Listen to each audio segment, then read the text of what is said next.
Las últimas informaciones, los hechos más destacados, el pensamiento y la opinión de los protagonistas. Opinión y noticia, el periodismo para todos, es posible con la independencia y ética del comunicador. En Sucesos, las noticias y las voces de quienes las hicieron o son parte de ellas. Lo del país y del mundo, política y economía, lo social y del arte, el deporte, lo que usted espera saber cada semana. Opinión y noticia, porque interpretar y hacer entender lo que sucede es la razón de ser del periodismo. Con la conducción de Félix Narváez, empezamos.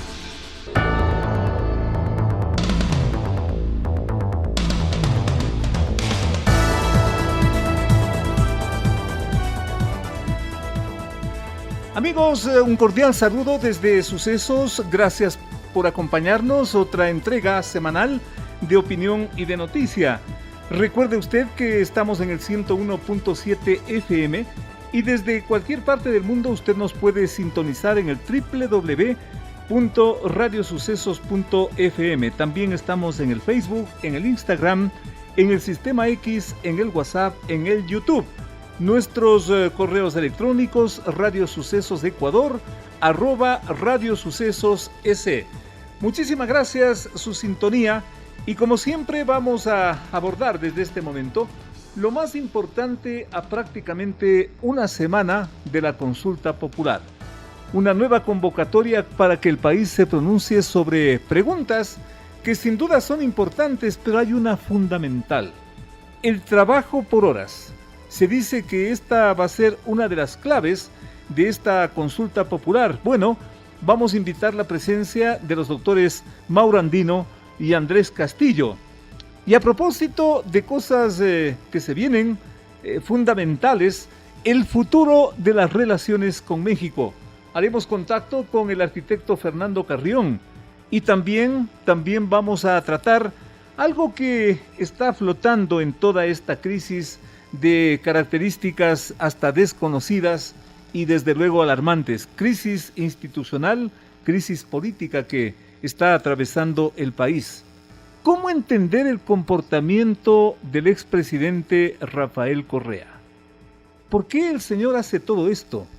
¿Por qué se expresa como se expresa? ¿Por qué sus planteamientos casi de llevar o de invocar, fíjense ustedes, una guerra entre Ecuador y México? Alguien dirá en términos coloquiales, esto solamente puede estar en la cabeza de un loco. Realmente es impresionante, a ratos alucinante. Vamos a analizar ese comportamiento del señor Correa por alguien que estuvo muy cerca de él, que lo conoció a fondo. El padre Fernando Vega fue asambleísta en Montecristi, actualmente reside en Cuenca. Vamos a hacer un contacto con el padre Fernando Vega para ojalá acercarnos a este comportamiento que no es normal. No es normal, no. Algo tiene que estar pasando en la cabeza de este señor que lidera el comportamiento político de mucha gente que también hace tanto daño a este pobre país. De esto y más, a partir de este momento, bienvenidos. Las noticias han impactado en el país, en el mundo y en la ciudad. Sus protagonistas están en Sucesos para responder preguntas del periodismo profesional, que el público saque sus propias conclusiones.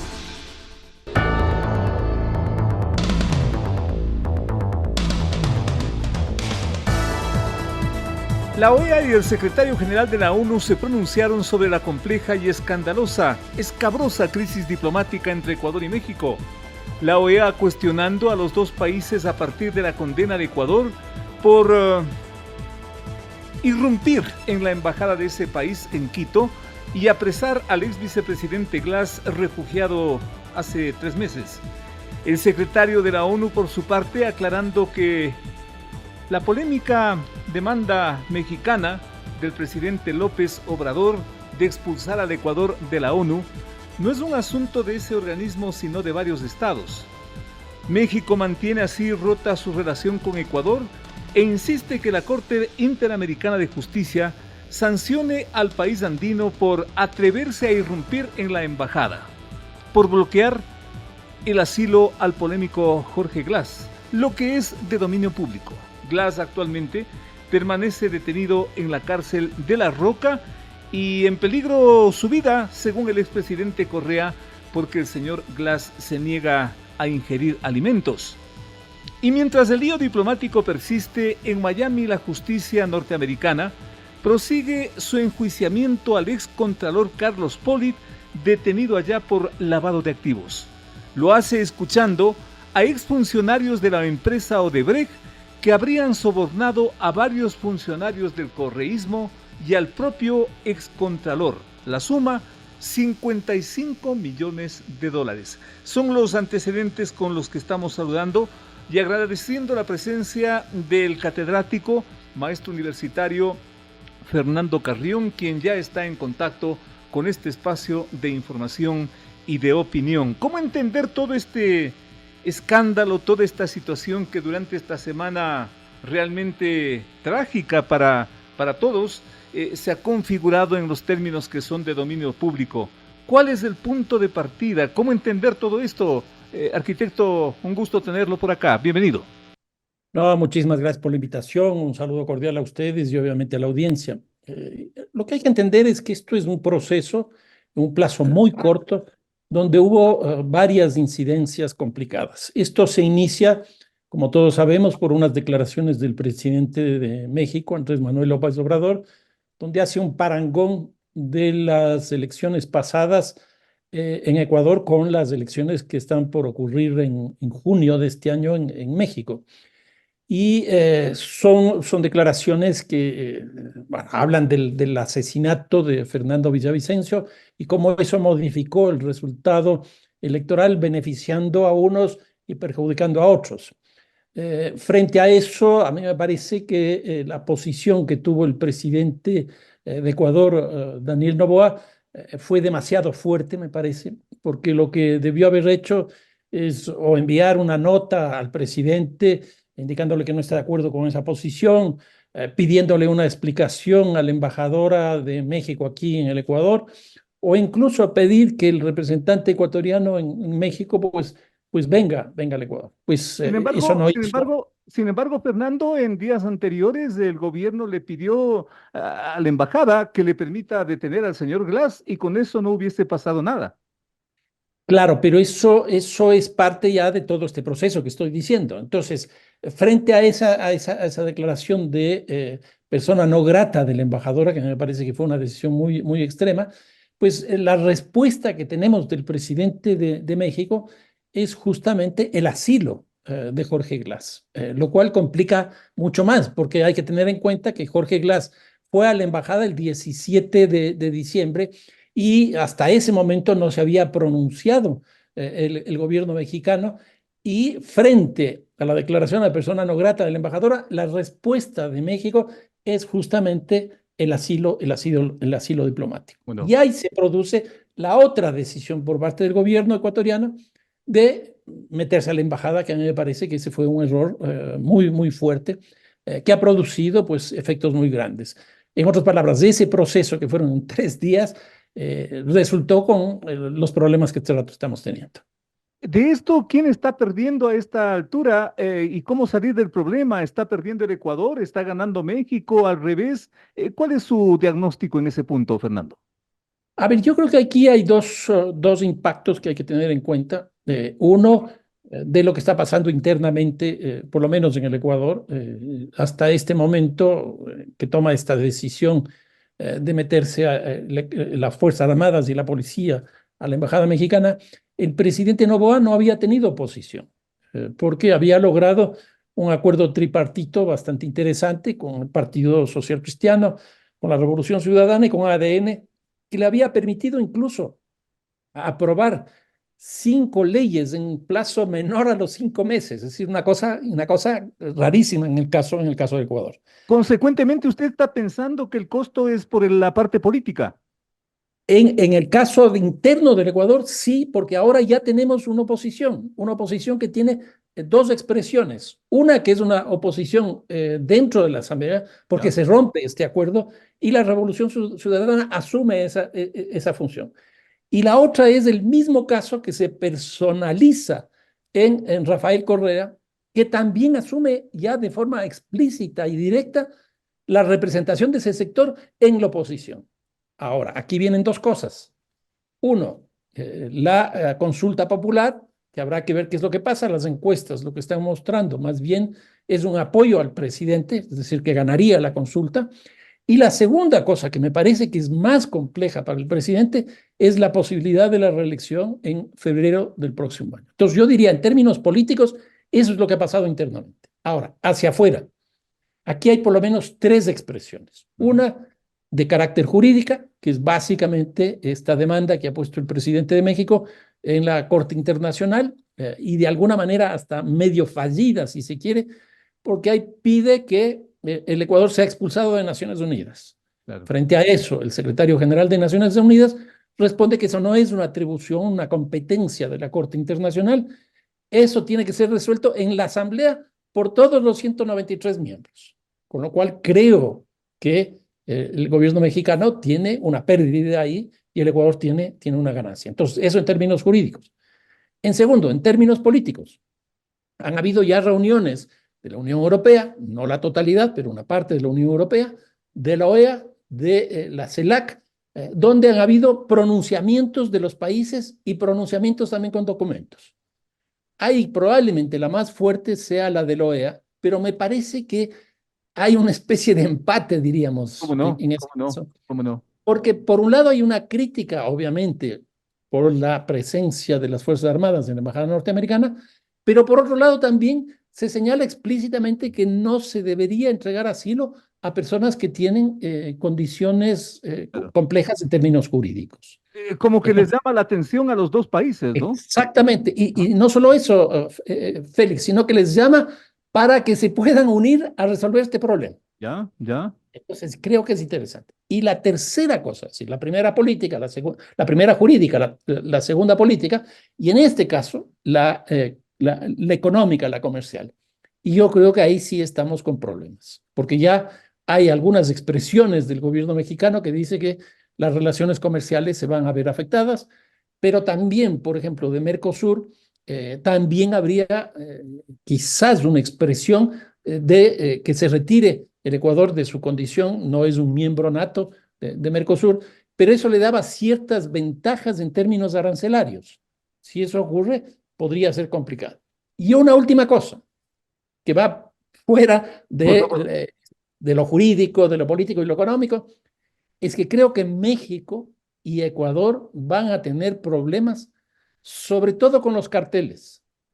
Porque, ¿qué es lo que ocurre? Como ya no hay relaciones entre Ecuador y México, la inteligencia del uno con la inteligencia del otro, la información del uno con la información del otro, las políticas del uno con las del otro, desaparecen. Y eso le va a beneficiar, poniendo nombres exactos, al cartel de Sinaloa con su socio de acá, el grupo de los choneros.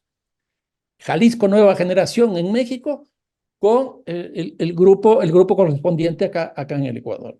Y eso probablemente lo que va a conducir es que por el Ecuador salga mucho más droga y el país de destino, que es México y los Estados Unidos, se incremente. Consecuentemente, más pérdidas que ganancias en todo esto, pero los antiguos decían, estimado Fernando, que solamente para la muerte no hay remedio. ¿Hay alguna salida a esta situación? Alguien dice, por ejemplo, pedirle disculpas a México y un borra y va de nuevo. ¿Cree usted que por allí estaría la salida o cuál es su punto de vista?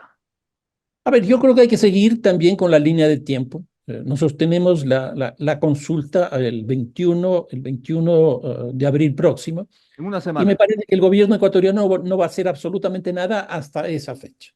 ¿Ya? O por lo menos no hará públicamente nada hasta esa fecha. Y creo que a partir de ese momento podrá haber algunas iniciativas. Y yo creo que ahí pueden haber cosas interesantes. Por ejemplo, el caso Jorge Glass ha sido alemán, yo no sabía eso. Y ahí puede haber una intermediación, por ejemplo, por parte de Alemania, que puede ser interesante. Creo que el llamado que hace la OEA también va en esa línea y es interesante. Los Estados Unidos ha hecho lo mismo. Rechazó la invasión a la embajada, obviamente, pero también llamó simultáneamente a los dos gobiernos a que conversen. Entonces, yo creo que a fines de abril, principios de mayo, podría haber una apertura por parte del Ecuador, en este caso, porque está esperando, me da la impresión, los resultados de la consulta, y ahí podrá empezar a conversarse para restablecer las relaciones. Si no, caso contrario será que el presidente mexicano se va del gobierno a principios del próximo año, creo que es el 1 de enero incluso, y el caso de nuestro gobierno, pues algo parecido, porque en febrero tenemos elecciones. Y entonces ahí puede haber también cambio de actores y eso podría ser también favorable. Lo que sí pasa es que ya es mucho más tiempo. Hacia lo interno y a manera de conclusión, dado que usted también ha analizado ese punto, al futuro inmediato, porque acá también en, digamos, un año estaremos en elecciones presidenciales, ¿asegurada con todo esto la reelección de Noboa o esto también es un nuevo punto de partida para ver qué pasa? A ver, yo creo que lo primero es lo de la Asamblea y creo que hay un cambio de correlación de fuerzas. Ahora, si bien la Revolución Ciudadana se va en oposición, ha sufrido en estos días un par de golpes muy fuertes. Tenía 52 Claro. asambleístas, al principio perdió uno, entró a esta crisis con 51, ya se le han ido dos, se está hablando de que dos más salgan, con lo ¿O cual no? el peso que tenía la Revolución Ciudadana ya no va a ser tan significativo, al menos en la Asamblea, y eso hará que otras fuerzas políticas dentro de la Asamblea empiecen a construir estos acuerdos. Y ahí me parece que tiene un peso gravitante y el Partido Social Cristiano, que no ha dicho nada, también tiene un peso gravitante. Ahora, Se pondrían de ganará. moda, los bloques bisagra, como se dice, Fernando. Sí, sí, sí. Yo creo que eso es lo que va a ocurrir. Y luego, bueno, vendrá el 21, como veíamos, las elecciones, ganará Noboa. Eso sin duda le significará un gran apoyo. Pero de ahí hasta febrero, pues en el Ecuador, el largo tiempo es un fin de semana, puede pasar cualquier cosa y habría que ver si efectivamente ese envión de la consulta le posibilita estar en una buena condición y una buena posición para enfrentar las elecciones de febrero. Agradecerle a nombre de nuestros televidentes, de nuestros oyentes, muchísimas gracias por su siempre acertado análisis para entender toda esta conflictividad que no termina, como que al rato recién empieza. Fernando, hasta la próxima, muy amable, muy gentil. Muchísimas gracias, un fuerte abrazo. Gracias al arquitecto Fernando Carrión. Miren ustedes, repercusiones dentro y fuera del país. Saque usted como siempre sus mejores conclusiones porque ya volvemos con más. Entrevistas importantes que tú quieres escuchar. La mejor información, la más grande opinión. Periodismo de verdad. Con Félix Narváez.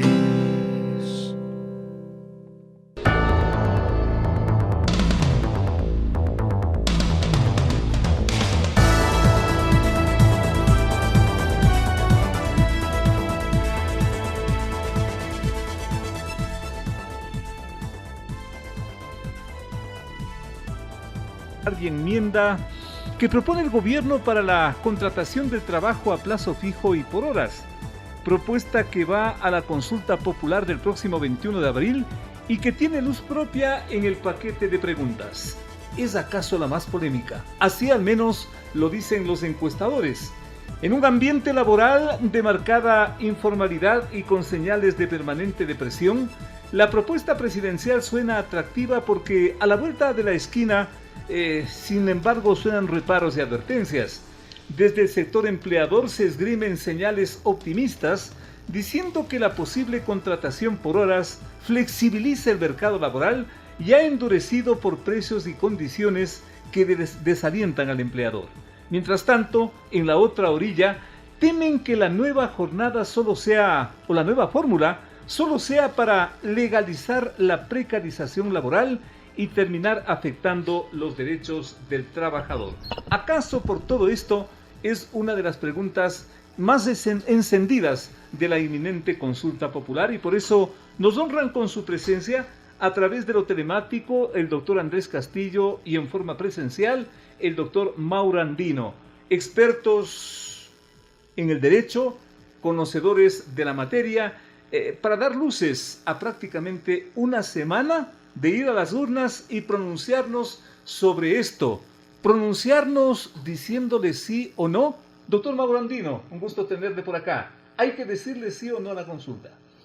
Muchas gracias por la invitación, estimado Félix. Un saludo cordial para Andrés, a quien considero mucho. Seguramente va a ser pues un intercambio bastante interesante. Por favor. Y un saludo a toda la audiencia. A ver, yo creo que hay que matizar las cosas. Creo que no se trata de decir sí o no a todo, sino que hay que analizar pregunta por pregunta. ¿Y sobre este tema? Sobre el tema puntual que usted favor. nos ha convocado, yo creo que uno lo primero que tiene que señalar es que si bien el mercado laboral ha cambiado, las dinámicas de hoy en día no son las de 70 u 80 años, eso es evidente. El auge de las nuevas tecnologías, del internet, ha generado otras formas y fuentes de empleo que tienen que regularse y tenemos que adaptarnos a ese mundo moderno. Para lo cual esta reforma es buena, es mala. El problema es que la forma en cómo hoy se lo plantea aquí en el Ecuador significa, en palabras simples y criollas, ponerse primero los zapatos y luego encima ponerse las medias.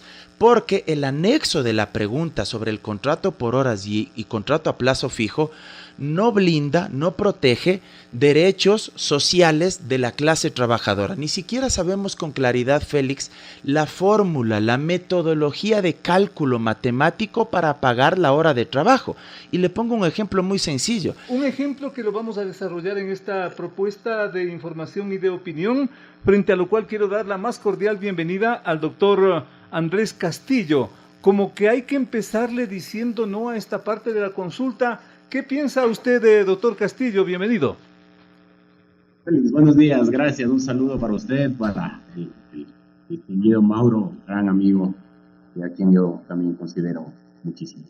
Bueno, mire, yo más bien estoy contento que este tipo de cosas se pregunten, porque en un país donde el empleo adecuado es absolutamente golpeado, donde la informalidad crece cada vez más, donde los jóvenes no tienen la oportunidad certera de estudiar y trabajar, más bien es al contrario.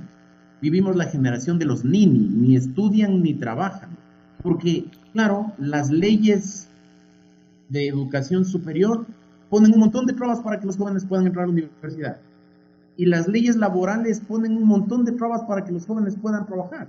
Entonces, claro, al abrir un espacio para que los jóvenes tengan la posibilidad de trabajar por horas en los tiempos que están libres, pues yo creo que ese es un mecanismo importante para renovar las formas de contar. Eso nosotros debemos tener claro.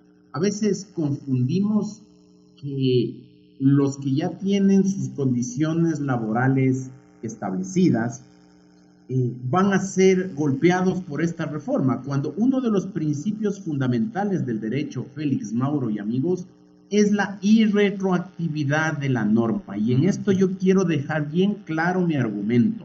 No quiere decir que si es que la próxima elección hace que el pueblo ecuatoriano apruebe el trabajo por horas, los que ya tienen trabajo van a perder sus contratos y les van a dar un trabajo por horas. No, este es un nuevo método, una nueva metodología para que aquellos que no tienen trabajo tengan la posibilidad de acceder. Vamos a contarle al público para esas personas que no tienen trabajo, pero con este argumento que nos dice el doctor Castillo, como que la reforma sí sería buena, doctor. El problema, Félix, es que el anexo no blinda precisamente los hipotéticos escenarios en los cuales se pueden generar abusos. Por ejemplo, podría suceder que un empleador que tiene a su cargo una nómina de trabajadores que tienen 3, 4, 5 años con un contrato ya a tiempo indefinido, tranquilamente sean despedidos intempestivamente. Caramba. Y que sean... ¿Es posible eso? Pero absolutamente, porque evidentemente pues cualquier empleador puede dar por terminada la relación laboral de forma unilateral. Y que esos trabajadores que tenían contrato indefinido sean reemplazados por personas que en su desesperación evidentemente van a aceptar incorporarse a ese mercado laboral en esa empresa bajo un contrato por horas. Luego, hay otras vacíos, si usted me permite, Félix. Este ejemplo me parece clarísimo y revelador el que usted nos está mencionando. Veamos qué nos dice. No, pero si me permite, Félix, porque Andrés pudo desarrollar un poco más sus argumentos. El anexo tampoco señala, Félix, cómo se va a hacer el cálculo, por ejemplo, para el aporte patronal y el aporte del trabajador para la afiliación al Seguro Social. Nada señala el anexo.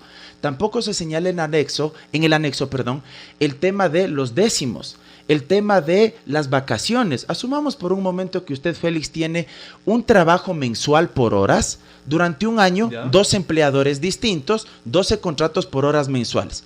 ¿Cómo se va a hacer el cálculo para el pago de décimos? ¿Se va a prorratear? ¿Quién le va a hacer efectivo su derecho a vacaciones? Vamos más allá. Podría suceder que alguien se incorpore al mercado laboral durante toda su vida con contrato por horas.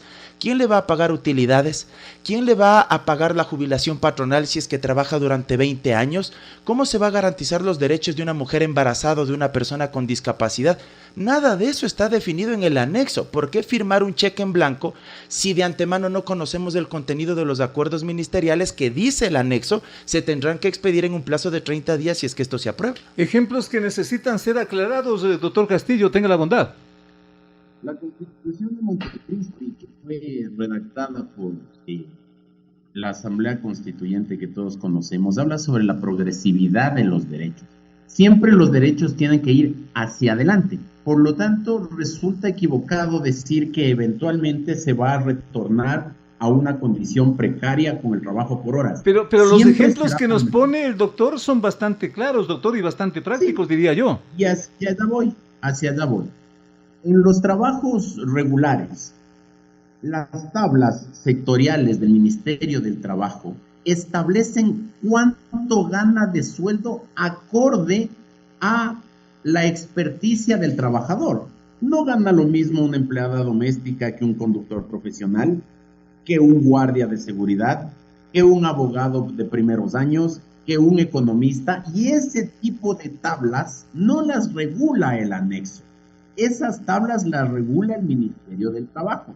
Por lo tanto, para poder llevar adelante un proceso de regulación de los salarios o el valor por horas, es el Ministerio del Trabajo, a través de las sectoriales respectivas, los que determinarán si es que usted es un trabajador, supongamos, un mesero de una cevichería. Usted no podrá ganar menos que, se me ocurre, $5 la hora.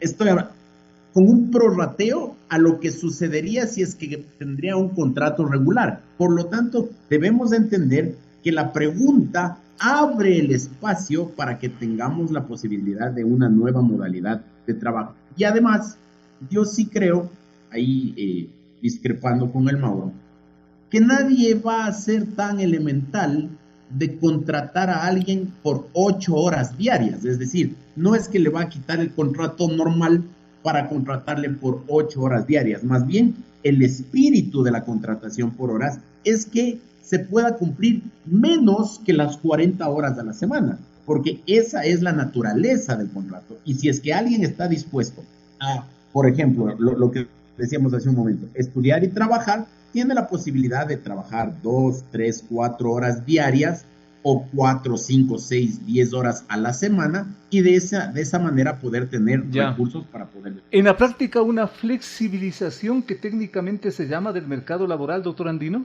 Solo quiero precisar algo que Andrés plantea como ejemplo, pero no es lo que yo dije, ¿sí? Lo que yo planteé como caso puntual que puede suceder es a Pepito le tienen con contrato indefinido durante 4 años. Como Pepito ya tiene estabilidad y cobra el básico y trabaja 40 horas semanales, 8 horas diarias, se le podría despedir intempestivamente y contratan a Luis, que como no tiene trabajo, a él incorporan en esa misma empresa, pero bajo la modalidad de horas. Y ya no hay, digamos, esa relación de dependencia. Claro, pero si actualmente se despide intempestivamente, Félix, usted lo sabe mejor que nadie que eso sucede. Y luego de muchos años de haber tenido relación de dependencia con cualquier empresa. En el anexo no existe ninguna garantía sobre las regulaciones que estamos discutiendo. Andrés, si bien coincide en que estos temas se deben regular, por el Ministerio del Trabajo, precisamente ahí es donde nacen las dudas. ¿Por qué es que tenemos que acudir a pronunciarnos sobre una pregunta y un tema tan delicado bajo el hipotético escenario de que es que eso lo hará el Ministerio del Trabajo? ¿Cuál es su teoría? Primero tenían que haberse construido los acuerdos ministeriales con todos los actores involucrados, por supuesto con el sector empresarial, con el sector industrial, pero también con los trabajadores, con la academia, no solo las universidades privadas, también la universidad pública. Y entre todos poder tener unos borradores y ahí sí plantear la interrogante. Pero aquí repito, primero se quiere hacer el bautizo y luego se quiere hacer el guagua. Entonces, claro, ahí sí uno dice, a ver, un ratito, o sea, ¿qué es lo que me planteas? Ahora entiendo el ejemplo inicial que nos ponía el doctor. Claro, Andino. Primero los zapatos y encima las medias. Primero Exactamente. los zapatos y después las medias. ¿Por qué no se difunde el contenido? Yo le planteo aquí ¿Ya? y le desafío públicamente a la ministra de Trabajo. ¿Por qué no difunde los borradores de los acuerdos ministeriales antes del 21 de abril? Que difunda y que le diga a la clase trabajadora del país, así voy a regular todos estos escenarios que aquí estamos discutiendo. Tanto se va a pagar por recargo, por horas extras o por trabajar en feriados o en fines de semana, que actualmente hay un recargo, incluso con el 100% cuando se trata de fines de semana o feriados, pero que nos cuente y que nos dé a conocer. Si es que no tenemos eso claro, ¿qué puede pasar con esta pregunta, doctor Castillo? Hay que recordarle al Mauro y a la audiencia que las preguntas de la consulta popular ya fueron calificadas por la Corte. Claro. Fueron calificadas en esos términos. ¿Ya? Por lo tanto, ahora ampliar o que se presenten borradores o cosas por el estilo desnaturaliza lo que ya está aprobado por la Corte. Doctor, si bien fueron calificadas, y con todo respeto, doctor Castillo, fueron calificadas por el organismo, pero no han sido calificadas por la gente, insisto en la pregunta. ¿Qué puede pasar con esta pregunta el día de? Hacia allá voy. La consulta popular tiene 6 preguntas plebiscitarias y 5 preguntas Así de es, referéndum. así es. Y bajo el argumento que dice el Mauro, entonces la pregunta que habla sobre el incremento de penas en contra de aquellos que delinquen organizadamente, debería tener ya cuánto se va a poner por cada una de las penas, ¿no es cierto? Y el Congreso tenía que haber, o la Asamblea tenía que haber presentado un borrador del proyecto de ley para decir cuánto se iba a incrementar las penas. Y quiero hacer un análisis histórico con respecto. No muy largo, doctor, tenga la bondad, ayúdenos con el tiempo. Sí, cuando en el año 2011 se aprobó en consulta popular que se redacte la ley de comunicación, en donde le pusieron morraza a la prensa, nunca se presentó pues el borrador del proyecto de ley de comunicación, o sí se presentó. No, una vez ganada la consulta popular, inició el proceso en la Asamblea Nacional de construir ese proyecto de ley, que finalmente no se aprobó por las mismas, se aprobó 4 o 5 años después. En este tema, lo que se le está preguntando a la gente si es que está de acuerdo con la modalidad. Después ya es un tema de control. Es decir, tenemos periodistas, por ejemplo, en el Indocanal, ¿no? Para no dar nombres, en el Indocanal, en donde ya van a cumplir 20 años de trabajo y les votan nomás. Y esto no es un problema de norma, esto es un problema de que son unos abusivos los que están como jefes de ellos y hay que controlarles y hay que regularles y hay que hacer que les paguen lo que les quieren pagar. Pero esto no es un tema de falta de norma, esto es un tema de abuso del derecho. Y cuando existen este tipo de cosas, pues para eso están las instituciones del Estado, para sancionar a quien corresponde. Yo sí quiero invitar más bien a que entendamos que debemos abrir la puerta a esta nueva modalidad de trabajo y después mantenernos vigilantes de cuáles van a ser las regulaciones menores que permitan que no existan los abusos. Mantenernos vigilantes después de aprobar esta pregunta sería el escenario, doctor Andino.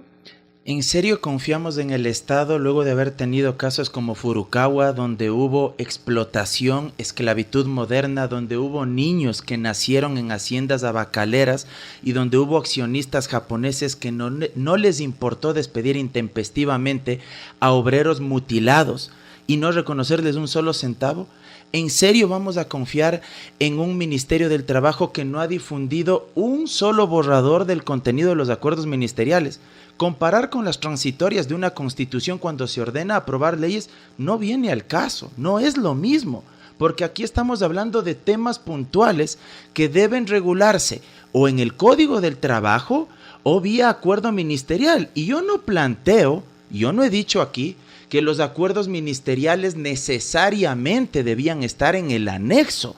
Lo que planteo es que antes de preguntarle a la gente sobre el contrato por horas, qué interesante habría sido que convoquen a los actores involucrados y ahí se construyan los borradores de acuerdos, o incluso esto debería tener rango de ley en el Código del Trabajo para que tenga incluso legitimidad democrática, se plantee esto y luego ahí sí vamos a la flexibilización. Pero algo importante, Félix. Aunque el doctor Andrés Castillo insiste en que esto es un problema posterior, ¿no? A eso ¿Podría ser? va a ser un problema porque recién en ese momento se van a poner a discutir sobre los temas importantes que yo hoy he enunciado aquí. Y mire, Félix, algo fundamental. Todos queremos que exista empleo. Los países desarrollados que han generado empleo en las grandes economías no empezaron por flexibilizar el trabajo. ¿Sí, no?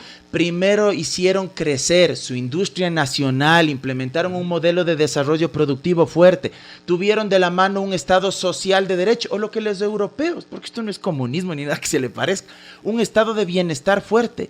Lo hicieron los nórdicos, Dinamarca, Finlandia, Alemania, en Europa. Lo hizo Estados Unidos en su momento, hace ya algo más de 70 años. Lo hicieron los asiáticos, Corea del Sur, Taiwán.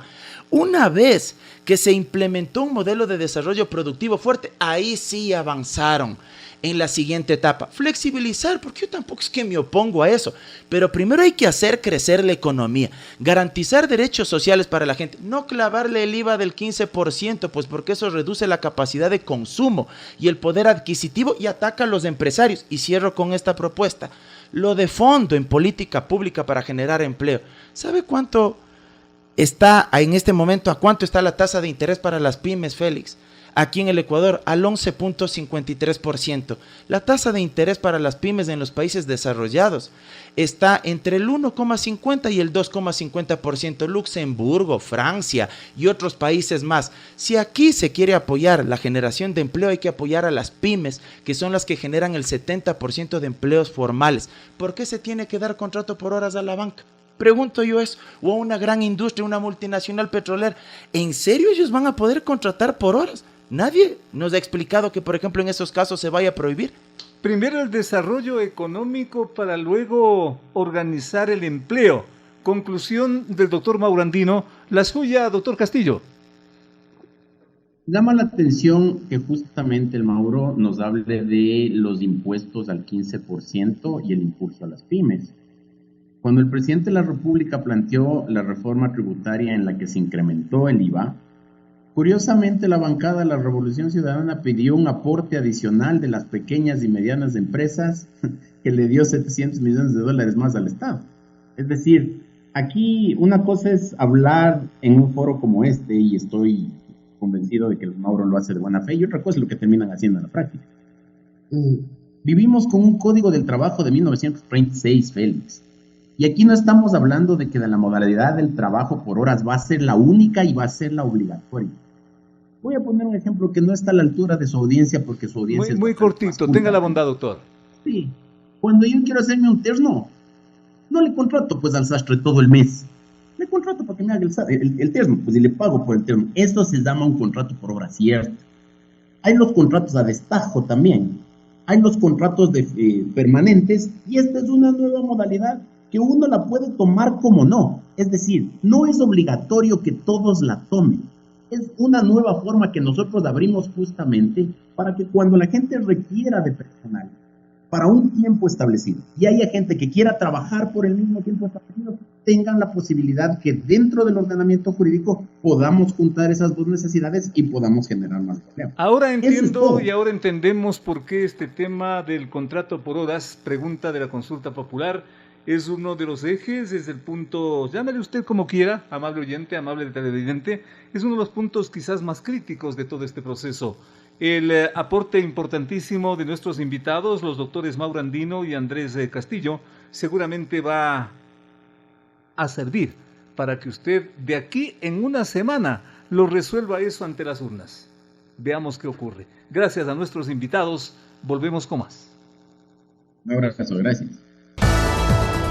De 8 a 9, con el periodista Félix Narváez, otro aporte de Radio Sucesos a la opinión libre y enterada del oyente.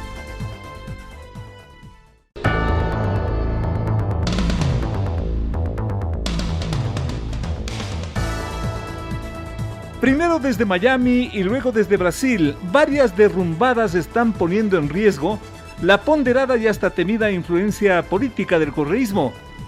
Las denuncias de exaltos ejecutivos de la empresa Odebrecht, actores y testigos de sobornos que durante el correísmo sumarían 55 millones de dólares estremece a cualquier mortal, incluidos los incondicionales del correísmo. Las desafiliaciones de 3 asambleístas en las últimas horas son otro efecto visible de la problemática, aunque voces correístas prefieren hablar de una supuesta compra de conciencias por parte del gobierno.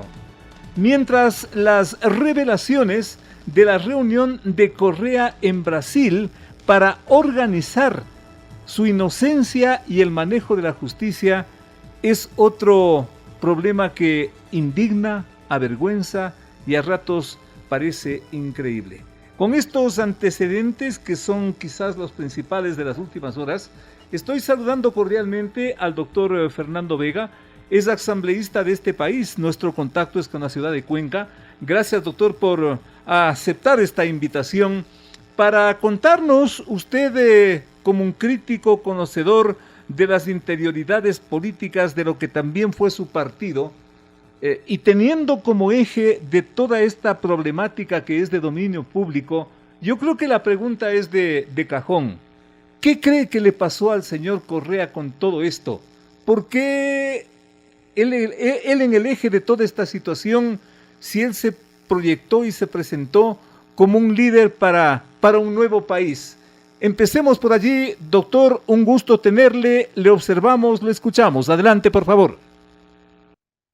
Bueno, realmente lo que aconteció en el 2008 fue una propuesta de renovación del país a la cual nos adherimos muchos ecuatorianos, pero al poco tiempo yo me di cuenta que detrás del discurso de la Revolución Ciudadana, de esa transformación que necesitaba el país, veníamos de una larga crisis irresuelta, pues me di cuenta de que habían cosas que no cuadraban, ¿no? Sobre todo esta especie de culto a la personalidad, de que había un proyecto muy personalista y muy vanidoso, que ciertamente logró introducir en la vida política ecuatoriana a una nueva generación, muchos jóvenes con estudios universitarios, etcétera, generaron una nube de esperanza en torno a lo que proponía la Revolución Ciudadana, pero luego, pues poco a poco se fue convirtiendo en lo que cierto otro personaje político le nombró como Revolución Ciudadana, ¿no? Y esto, pues, claro, Correa logró captar realmente todos los poderes del Estado, desvirtuó el espíritu constitucional, que creo que podía haber sido implementado de otra manera, y lo convirtió pues en un feudo personal, ¿no? Y claro, las propias contradicciones, luego su ruptura con el vicepresidente Lenín Moreno y luego todo el destape de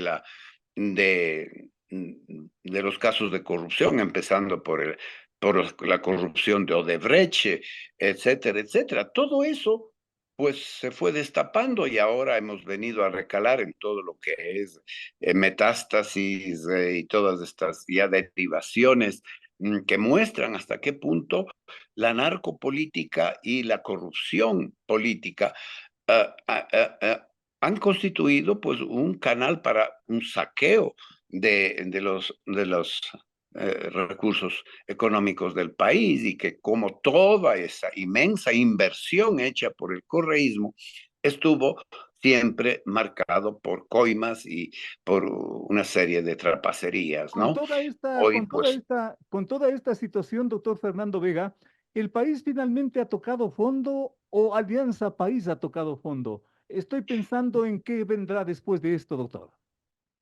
bueno, el país ha tocado fondo porque, bueno, no sé si ha tocado fondo, es decir, nos damos cuenta que siempre podemos estar peor, o sea, y que el problema que vive el Ecuador es mucho más profundo de lo que podemos pensar, ¿no?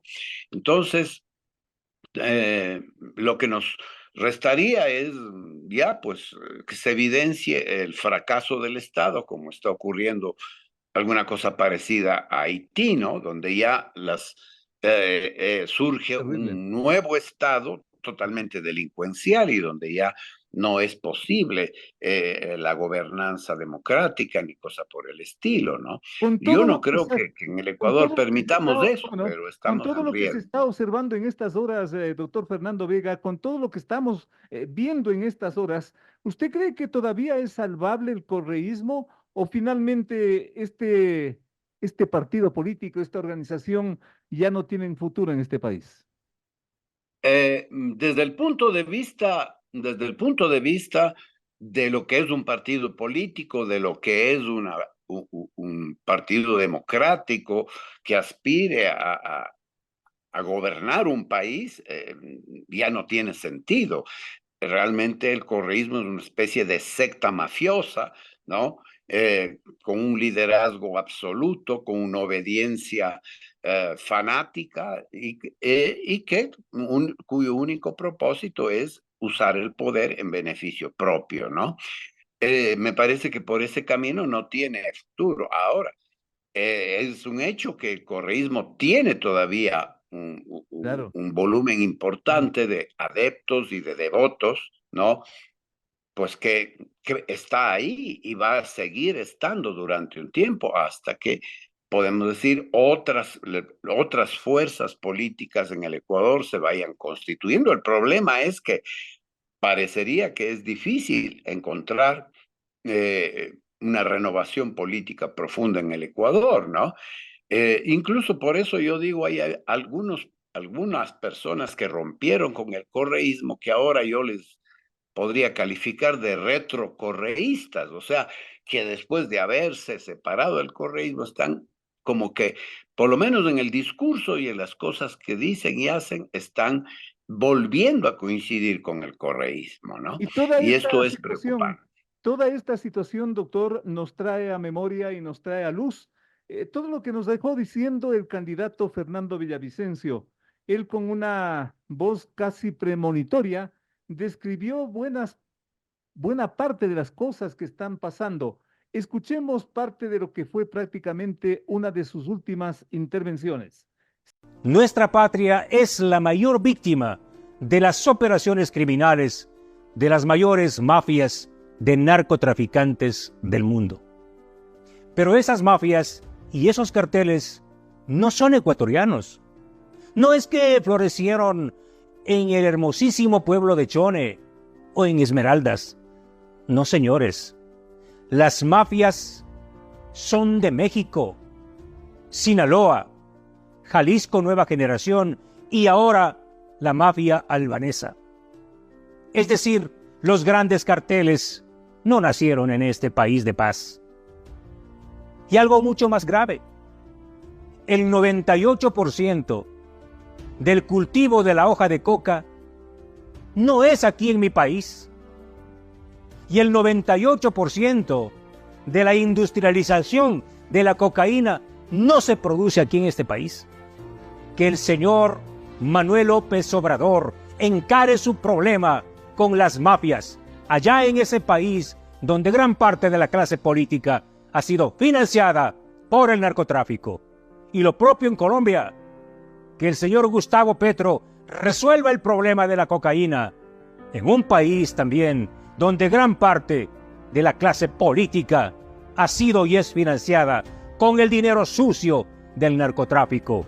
¿Cómo es que cosas tan reveladoras, tan duras que fue diciendo Fernando Villavicencio, no pusieron una alerta en este país o es un país al que ya no le importa nada? A manera de conclusión, doctor Fernando Vega. Bueno, la verdad es que las revelaciones de Metástasis, Purga y todo lo demás han revelado que la verdad escondida, hoy gracias a la tecnología, a través de chats encriptados y todo eso, nos revela un mundo subterráneo, oscuro, perverso, donde por encima de las apariencias que son las que salen en los noticieros, están en la prensa, están en los comentaristas, en los analistas, etcétera, hay un mundo subterráneo podrido que nosotros, que las personas corrientes no vemos. Fernando Villavicencio tenía acceso a ese submundo, a ese Hades cavernario donde ocurría, y él probablemente, es decir, Fernando se murió sin decirnos cuáles eran sus fuentes. Probablemente había alguien dentro del propio correísmo o también contactos con los sistemas de investigación norteamericanos, etcétera. No olvidemos que se le acusaba de ser un agente de la CIA. Sí tenían acceso a esta serie de revelaciones que ahora las conocemos. Doctor Vega, muchas cosas que hablar con usted y muchas que preguntarle, porque usted también conoce las interioridades de ese mundo político al cual usted dejó quizás a tiempo. Doctor Fernando Vega, ¿por qué cree usted que defiende tanto el señor Correa al señor Glass? ¿Por qué esta obsesión que inclusive pone en riesgo la situación del país con el conflicto con México? ¿Por qué defiende tanto el señor Correa al señor Glass? Bueno, por dos razones, creo, ¿no? Porque en primer lugar, Correa, es decir, el correísmo, a partir de la teoría de Lawfare, de que todo es una persecución política, es decir, están conchavados para negar absolutamente todo, por más evidencias que se puedan acumular, para mostrar que no es tal persecución política, que ahí hay corrupción, pues ellos lo niegan. Entonces, primera manera de hacerlo es, obviamente, defendiendo a un personaje que fue su vicepresidente y luego vicepresidente también de Lenín Moreno, ¿no? Entonces, hay que defender también, el otro es una solidaridad de secta, ¿no? Hay que defender a los compañeros. ¿Por qué? Porque hay que defender la solidaridad de casta, de grupo, de secta, ¿no? Entonces me parece a mí que esas dos cosas son las que, por ejemplo, si usted vea el peligro que corre el correísmo, que, aunque sea redundante, es de que se les vaya la lengua a gente como Concienzado Santos o todos estas gentes que conocen de lo que pasó. Y hoy vemos que muchos de los implicados en los últimos casos, que son herederos y consecuencias funestas del correísmo, pues que ofrezcan hablar y revelar cosas que saben a cambio de la reducción de penas, ¿no? Pero aquellos que están fugados del país, evidentemente, es decir, van a defender con su vida la mentira en la que viven, es decir, están dispuestos incluso a morir por una mentira. Doctor Fernando Vega, agradecerle por su comparecencia, por aceptar esta invitación desde la ciudad de Cuenca. Gracias, usted conoce cosas que seguiremos conversando y seguiremos hablando. Hasta una próxima oportunidad, doctor, muy amable.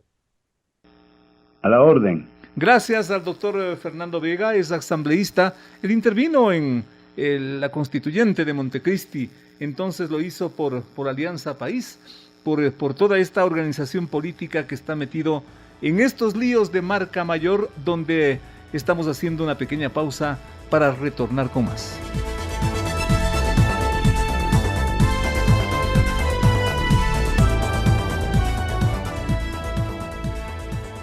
Amigos, muchísimas gracias por su siempre deferente atención. Yo creo que les consta, hicimos nuestro mejor esfuerzo para llegar con la mejor opinión, con la mejor información, en momentos tan críticos, tan terriblemente críticos para este país, que a ratos uno dice, y creo que con mucho sentido común, ¿hasta cuándo se aguanta todo esto?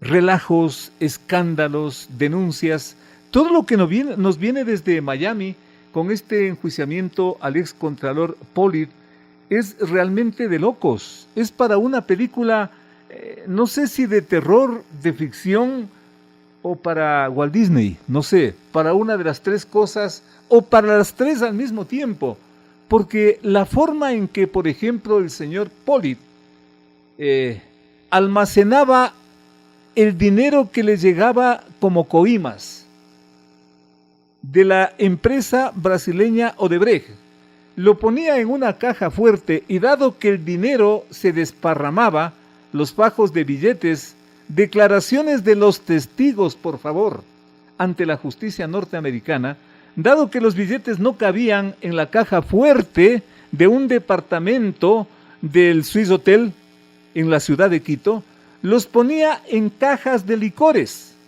de champán concretamente. O sea, a eso iba. Como la gente común pone los zapatos o pone la ropa sucia, allá iban los billetes. Y todo sumando, ¿cuánto? 55 millones de dólares, de lo que se sabe hasta aquí. Solamente de la empresa Odebrecht. ¿Y cuántas empresas contrataron con el Estado ecuatoriano durante la administración del señor Rafael Correa? No solo fue Odebrecht. ¿Será que las otras lo hicieron en forma transparente? ¿O simplemente será que mejor es callarse y no hablar? Y si es que se suma todo esto, ¿cuánto dinero estará acumulado en el exterior? En las famosas cuentas offshore, que son prácticamente secreto de Estado y donde nadie puede entrar. ¿No estará allí toda esta plata mal habida y buena parte de ella plata de los ecuatorianos? Y la gran interrogante al final de todo este relajo, de toda esta situación, donde parte de todo este relajo finalmente juega su papel este señor que parece Cantinflas del presidente de México. ¿Cuánto sumará todo esto, por una parte? Y al final lo que la gente con razón se pregunta, ¿será que ese dinero se recupera? ¿Será que por lo menos parte o la mitad o el 20% de tanta plata que tanta falta hace a los ecuatorianos se recupera? Yo tengo mis serias dudas. Tengo dudas no porque no suceda así, sino por todo lo que se está viendo. Y una figura importante y a la que hay que aplaudir al final de todo esto, la ministra fiscal de este estado. Solamente un ejemplo que no me canso de repetir. Quitemos a la ministra fiscal de todo este relajo, de todo este escándalo, y en este país no pasaba absolutamente nada. Y ustedes, muchos de ustedes, amables oyentes que nos están oyendo, hubiesen vuelto a votar por el correísmo, ¿saben cuándo? De aquí a una semana. Gracias por atendernos, gracias por su sintonía. Dios mediante, volveremos la próxima semana. Las opiniones vertidas en este espacio por la producción y dirección del programa son de exclusiva responsabilidad de sus autores y de quienes intervienen en ellos. Los personajes, los hechos, las noticias, todo tratado con independencia y objetividad. Otro aporte de Radio Sucesos para que usted se forme la mejor opinión. Volveremos el próximo sábado de 8 a 9 con Félix Narváez.